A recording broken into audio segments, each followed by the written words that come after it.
అంబటి రాంబాబు ఒకప్పటి రాష్ట్ర మంత్రి వాళ్ళ సోదరుడు మురళీకి అకస్మాత్తుగా పొన్నూరు టికెట్ ఇచ్చారు. అక్కడ ఉన్నటువంటి రోసేని తీసుకొచ్చి గుంటూరు ఎంపీ టికెట్ ఇచ్చి అక్కడున్న ఇదే అంబటి మురళికి తీసుకెళ్ళి ఆ టికెట్ ఇచ్చారు. ఇద్దరు రెండు కూడా ఓడిపోయింది. ప్రయోగాలలో విఫలమైనటువంటి పరిస్థితి అయితే కనబడింది. అయితే ఆ అంబటి మురళి అక్కడ పోటీ చేసినప్పటి నుంచి తనని టార్గెట్ చేశారు ధూళిపాళ నరేంద్ర. తన సంఘం డైరీని కాపాడుకున్నారు, తన ఆర్థిక మూలాలను కాపాడుకున్నారు. అదే సందర్భంలో వీళ్ళ ఆర్థిక మూలాలు దెబ్బతీయాలనుకున్నారు. అందుకు అంబటి మురళికి సంబంధించి గుంటూరులో ఉన్నటువంటి అపార్ట్మెంట్స్ అండర్ కన్స్ట్రక్ట్లో ఉన్న దాని మీద పలు కంప్లైంట్లు ఇస్తూ వచ్చారు. ఇప్పుడు దానికి గ్రీన్ గ్రేస్ అపార్ట్మెంట్ అనుమతుల రద్దుకి రంగం సిద్ధమైంది. అంబటి మురళీకృష్ణకి షోకాజ్ నోటీస్ జారీ చేశారు.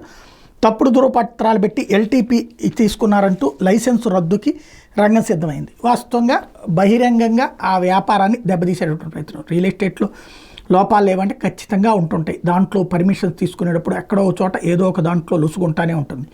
కాకపోతే ఇదివరకు వ్యాపారం మీదన పడేవాళ్ళు కాదు, ఆ వ్యక్తి మీద పడేవాళ్ళు. ఇప్పుడు వ్యాపారాల మీద దెబ్బలు అనేటటువంటిది మొన్న ఏదైతే ధూళిపాళ నరేంద్రని దెబ్బ కొడితే ఇప్పుడు మూలాలు ఇటుపక్కకి జారినటువంటి పరిస్థితి. కాకపోతే అప్పుడు అదేమో అన్యాయం అంటారు, ఇప్పుడు ఇదేమో అద్భుతం అని చెప్తుంటారు. పత్రికలు రాసే వార్తలను బట్టి ఆధారపడి ఉంటుంది.